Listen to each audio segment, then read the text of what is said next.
Hi పిల్లలు, ఈరోజు మీ ముందుకి మరొక మంచి కథతో వచ్చేసాను.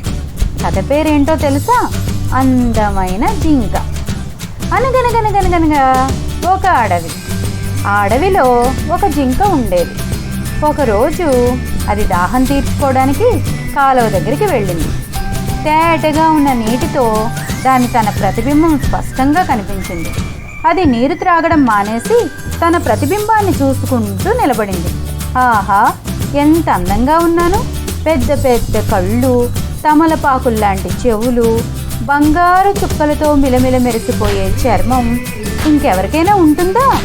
ఇలా తన శరీరంలోని ఒక్కో భాగాన్ని చూసుకుంటూ అందంగా వర్ణించుకుంటూ తన్మయత్వంతో నిలబడిపోయింది. ఇంతలో దాని దృష్టి కాళ్లపై పడింది. వెంటనే దాని ముఖం దిగులుగా మారిపోయింది. కాళ్ళు ఇలా ఉన్నాయేమిటి?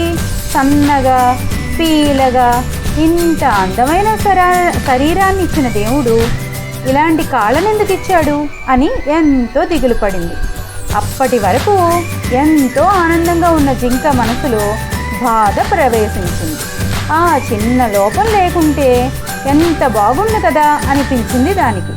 ఇంతలో ఏదో ప్రమాదం రాబోతున్నట్లు పసిగట్టింది. ఎవరో వేటగాడు రహస్యంగా చెట్టుచాట్లో ఉన్నట్లు దాని మనస్సు హెచ్చరించింది. కనీసం తల తిప్పి చూడకుండా ఏ దిక్కువైపు నిల్చుందో అదే దిక్కున ఒక్కసారిగా పరుగు తీసింది. వెనుక ఎవరో అనుసరిస్తున్న అడుగుల శబ్దం. చెంగు చెంగున అంగులు వేస్తూ వేగంగా పరిగెత్తింది జింక. అలుపు లేకుండా సురక్షితమైన ప్రదేశం వచ్చేంత వరకు అలా పరిగెడుతూనే ఉంది. ప్రమాదం తప్పిపోయిందని గ్రహించి పరుగు ఆపేసి ఒక చెట్టు కింద నిలబడి అమ్మయ్యా, ఎంత గండం గడిచింది అనుకుంది. ఆ గండం తప్పించిన తన కాళ్ళవైపు చూసుకుంది.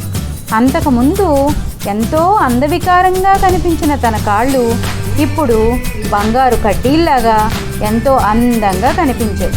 దేవుడు తనకు అలాంటి కాళ్ళు ఎందుకు ఇచ్చాడో తెలిసి తనకు అలాంటి కాళ్ళనిచ్చిన దేవునికి కృతజ్ఞతలు తెలుపుకుంది. చూసారా పిల్లలు? అందుకే భగవంతుడు మనకేది ఇచ్చాడో దాంతో సంతృప్తి పడడం నేర్చుకోవాలన్నమాట. రేపు మీ దగ్గరికి మరొక మంచి కథతో వస్తాను. కథ నచ్చినట్లయితే లైక్ చేయండి, షేర్ చేయండి, సబ్స్క్రైబ్ చేయండి, కామెంట్ కూడా చేయండి.